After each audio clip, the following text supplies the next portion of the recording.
Hello, traders. FX Pip Collector here. Today is Wednesday, March 6th, and this is my recap of the top videos of the day. And the pound US dollar came in number 2, so I'm going to do a quick recap.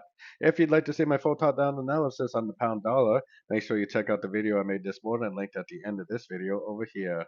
So another good push up today on all the dollar pairs, as you can see. If you take it out to the 4-hour time frame, we actually did make a 78% Fibonacci bounce of the move down on the daily time frame. So it's actually a very likely, very common thing to get a retracement at that level. But to me, it really looks like this may even end up being a 1, 2, and a 3. If that's the case, then we're in the middle of a much bigger uptrend. So I am definitely looking for longs in an uptrend on these shorter time frames. I got my Fibonacci retracement on the last impulsive move up.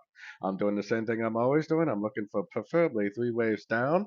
We have a little bit of support in this area right here, so it seems like the 61 or maybe even the 78% would be a pretty likely area to see another retracement, another bounce, another engulfing move to the upside. 3 waves down, engulfing up at a Fibonacci level is exactly what I'm looking for an entry to go long for the continuation of this uptrend.